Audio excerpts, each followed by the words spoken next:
Five, four, three, two, one. Close the door. Bismillahirrahmanirrahim. Assalamualaikum warahmatullahi wabarakatuh. Eh, Kami dari kelompok 10, kelompok persentil kelas 2C D3 Teknik Informatika Politeknik Negeri Bandung. Pada kesempatan kali ini kami akan menjelaskan terkait topik penerapan statistika dan probabilitas dalam bidang informatika. Sebelumnya izinkan kami untuk perkenalan diri terlebih dahulu. Dari kelompok kami, yang pertama ada Muhammad Zaki Nur Hidayat dengan NIM belakang 083, kemudian Muhammad Haikal Al-Jufri dengan NIM belakang 085, dan saya sendiri Restu Akbar dengan NIM belakang 088. Oke. Untuk judul jurnal dari penerapan statistika dan probabilitas di informatika yang kami ambil adalah penerapan algoritma naive Bayes untuk prediksi penyakit diare pada balita. Nah, untuk jurnal ini sendiri diterbitkan oleh Indonesia Journal Computer Science dengan 4 autor atau penulis. Di sini ada Muhammad Akbar Wahyudi, Ahmad Naufal Zidan, Ramadan Saifur Rahman, dan Eva Masusanti. Nah, sedikit overview dari jurnal yang kami kutip atau yang kami jadikan referensi di sini adalah penerapan 3 materi peluang atau probabilitas adalah materi peluang, peluang bersyarat, dan teorema Bayes. Dari jurnal tersebut disebutkan ada manfaat dari penerapan algoritma naive Bayes ini mencapai akurasi sebesar 98,57%. Nah, metode ini efektif untuk diagnosis dini diare pada balita. Model ini juga membantu tenaga medis nantinya untuk membuat keputusan yang cepat dan tepat, mengurangi risiko kesalahan. Dengan memanfaatkan probabilitas gejala, klinik dapat mencegah dan mengendalikan diare melalui edukasi kepada orang tua tentang tanda-tanda risiko tinggi serta memberikan intervensi lebih nantinya terhadap penanganan dari kasus diare pada balita. Lanjut. Nah, untuk tautan atau link karya ilmiah yang kami jadikan referensi nanti bisa diakses melalui slide berikut di PPT yang akan kami cantumkan di tugas kami. Lanjut. Nah, untuk contoh penerapan peluang di jurnal yang kami jadikan referensi di sini, yang pertama ada penerapan peluang. Nah, dengan rumus jumlah kejadian A dibagi total kejadian. Nah, contoh dari penghitungan penerapan peluang di jurnal ini adalah sebuah sampel dataset yang melampirkan data ia terkena diare dan tidak terkena diare dengan total sampel mencapai 68 data. Nah, untuk contoh perhitungannya sendiri adalah terkena diare sebesar 37 orang dengan total sampel 68 berarti 37 per 68 dengan hasil penghitungan adalah sekian. Dan contoh ada juga tidak diare dengan 31 per 68 dengan hasil perhitungan sekian. Lanjut. Selanjutnya ada penerapan peluang bersyarat. Nah, penerapan peluang bersyarat ini menerapkan syarat atau harus ada kejadian yang sebelumnya yang dipadukan dengan kejadian selanjutnya. Contoh di sini adalah peluang frekuensi BAB lebih dari 3 dan juga terkena diare yang ternyata di dalam contoh sampel dataset dalam jurnal ini dengan jumlah ia terkena diare dengan frekuensi BAB lebih dari 3 mencapai 33 orang dibagi jumlah total ia diare total 37 dengan hasil perhitungan adalah sekian. Nah, berarti di sini ada peluang sebesar 0,86 0,891 892 terkena diare. Kemudian ada juga contoh lainnya yang dapat dilihat di slide presentasi kami yang menunjukkan contoh dari penerapan peluang bersyarat. Lanjut, lanjut ada penerapan teorema Bayes di jurnal.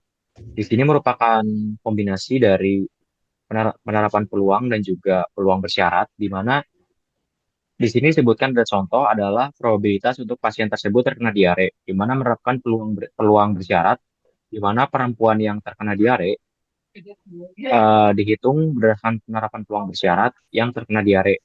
Kemudian ada juga dikalikan dengan aspek-aspek lain seperti di dalam dari segi usia 36 sampai 47 yang terkena diare dibagi yang terkena diare hingga terus terus hingga yang tidak sadar dan juga yang terkena diare dengan perhitungan akhirnya adalah 0,0019047. Nah, ini tuh bisa dibandingkan dengan probabilitas untuk pasien yang tidak terkena diare dengan hasil akhirnya adalah 0 yang menunjukkan bahwa probabilitas untuk pasien yang terkena diare itu bisa jadi lebih besar dari probabilitas untuk pasien yang tidak terkena diare. Lanjut. Selanjutnya mungkin ada salah satu contoh untuk tabel penerapan teorema peluangnya. Di sini ada beberapa kategori seperti jenis kelamin, usia, frekuensi BAB, konsistensi tinja, mata, keinginan untuk minum, dan keadaan umum pasien. Di sini dapat lihat bahwa jenis kelamin ada perempuan dan selanjutnya.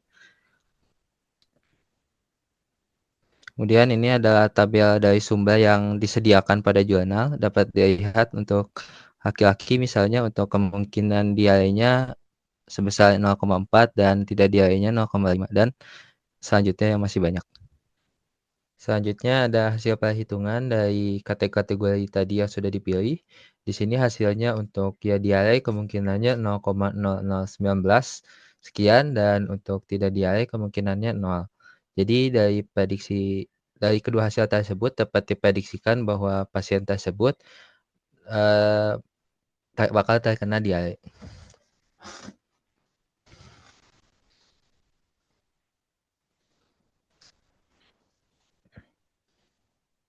Lanjut ke VBA yang sudah dibuat.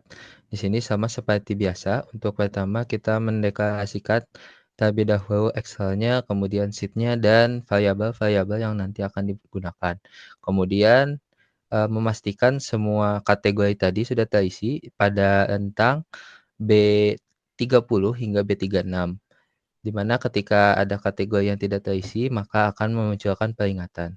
Kemudian untuk mengambil nilai dari kategori tadi, di mana jenis kelamin nanti nilainya akan diambil, usia akan diambil, dan seterusnya. Ke bawah aja. Selanjutnya untuk layar probability ini adalah mengambil peluang kejadiannya, di mana peluang kemungkinan kejadian untuk terkena diare diambil pada rentang F4 dan tidak terkena diare pada G4. Kemudian untuk setiap atributnya akan diambil berdasarkan fungsi get probability. Di sini misalnya nanti untuk yang jenis kelamin, ketika jenis kelaminnya nanti diambil laki-laki, maka nanti akan masuk probabilitas jenis kelamin laki-laki dari tabel yang sebelumnya sudah ditunjukkan. Sama semuanya untuk usia, untuk frekuensi BAB, dan lain-lain. Kemudian akan proses penentuan hasil dilakukan dengan membandingkan kedua nilai, mana yang paling besar antara probabilitas terkena diare dan probabilitas tidak terkena diare. Jika lebih besar probabilitas terkena diare, maka hasilnya akan ya diare, dan jika lebih kecil maka akan tidak diare. Kemudian menyimpan nilai value untuk probabilitas terkena diare, probabilitas tidak terkena diare, dan hasil yang tadi sudah dilakukan. Ini adalah fungsi get probability, di mana fungsi get probability ini akan mengambil kolom kategori dan kolom nilai. Kolom kategori itu adalah kategori tadi seperti jenis kelamin, usia, dan lain-lain. Sementara kolom nilai seperti perempuan, laki-laki, dan lain-lain.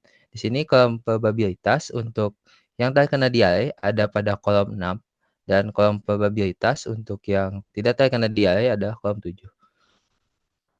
Selanjutnya akan ada proses untuk mencari nilai mana yang dicari. Jadi misalnya ada jenis kelamin perempuan, maka akan mengambil dari tabel jenis kelamin perempuan untuk ya diare dan untuk tidak diare pada kolom 6 dan kolom 7 tadi. Mungkin sekian untuk VBA-nya. Boleh ke Excel-nya dulu. Nah, jadi tabel tadi tuh akan mengambil dari sini untuk sheet-sheet-nya. Nanti kita tuh bisa mengubah gitu. Misalnya perempuan jadi laki-laki dan lain-lain. Coba boleh diubah bebas.